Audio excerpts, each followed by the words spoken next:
Hello, y'all. It's Selah the Poet, and this is part 4, one of the last clips of the day. So I thought that I should also mention Native American theologians because, after all, I am an Afro Latina. I have African, African American, Puerto Rican heritage, as well as Native American heritage in my background. So I just wanted to make sure that I equally represent all types of knowledge from different parts of my background. So here are some Native American theologians.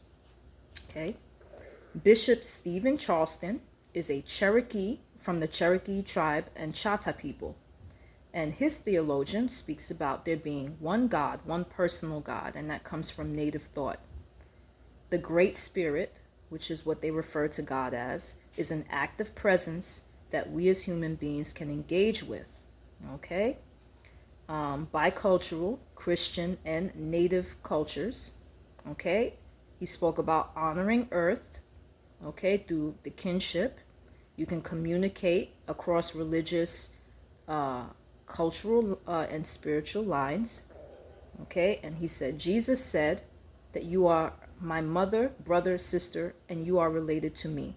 So kinship being stripped away by shallow human principles, and how we identified one another, okay, in a family-oriented way, kinship to God, kinship to the earth, and kinship to others, creating kinship to one another. So his focus was basically on the idea of kinship and how important it is in expressing, I guess, the theology in the Native American way of thought. Next would be Reverend Dr. George Tinker, okay? An American narrative and a Christian narrative, okay? In his ideas, it said that he is never clear when they are different or when they are the same thing. Narratives can be so deeply embedded. And then he spoke about the Church of England, Jamestown, Virginia, as some of the being the earliest invaders. And the 1641 Puritans took over the government. U.S. foreign policy uses violence and threats of violence to get what they want in the world. Okay? And how we read modern politics, how we read history, and how do we read the Bible? Those were some questions that he said that we should ask ourselves. People have learned to manipulate Greek translations to make the Bible say what you actually want it to say. Okay? So, there was also another Native American theologian called Dr. Cheryl Bear. She is the founder of NAITTS, which stands for the North American Institute for Indigenous Theological Studies. Okay? And her idea is that you know who people are based on the land. Okay? It's no simple thing. You know who they are based on the land. Okay? And I believe that she's from the First Nations Bear Clan. And then she speaks about the emotional and spiritual connection that most stories talk about the Creator being that the Creator placed Native Americans on the land to watch over it and to be responsible for it. Okay? And they spoke about also God is red. And this general revelation, creation, land speaks through the work and person of Jesus Christ.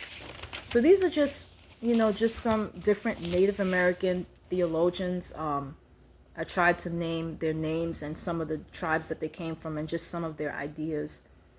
These are people that we should be interested in, and we should look up their ideas just to give us more of a knowledge of other ideas, religious, theological ideas that are out there.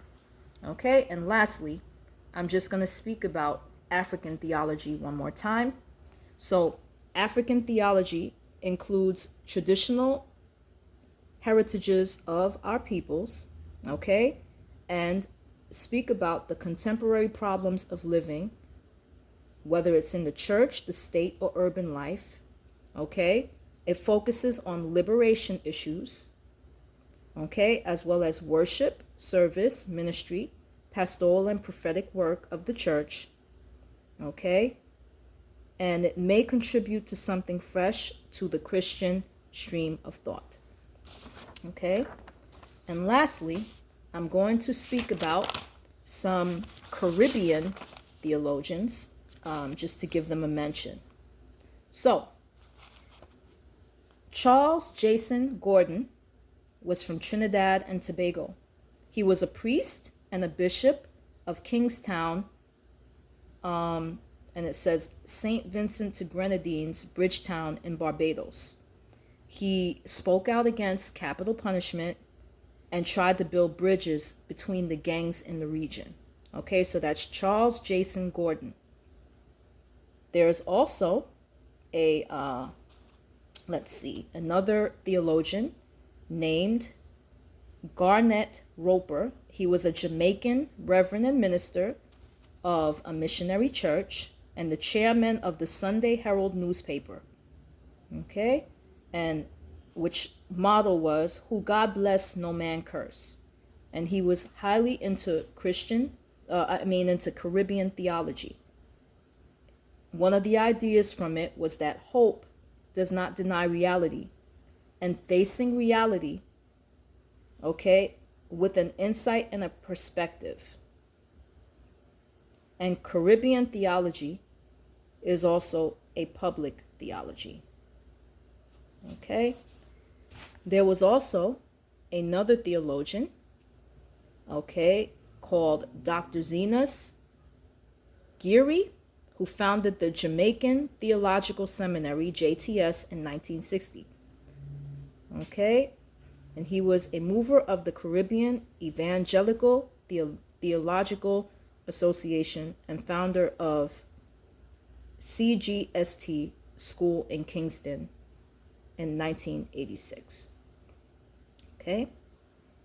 Another theologian named Reverend William Natty was of the idea and said that the more overt manifestations of Caribbean culture, the steel band, calypso, reggae, the carnival, and even the grassroots religions are the window dressing of something very deep and genuine which pervades the Caribbean's whole social consciousness. Here, survival depends on making do with what one has. Okay, and so that's going to be it for now. I will post more theological content probably in about a week, but I just wanted to, give some information and share some of my research. There are, Black theologians, Native American theologians, Middle Eastern theologians, Asian theologians, Caribbean theologians. You just have to really do the work and look for them if you really want to look at other forms of theology that exist. Okay? So I hope that, those who are believers keep the faith.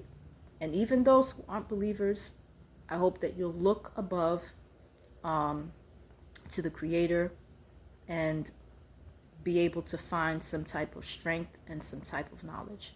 Okay? Have a blessed week. Peace.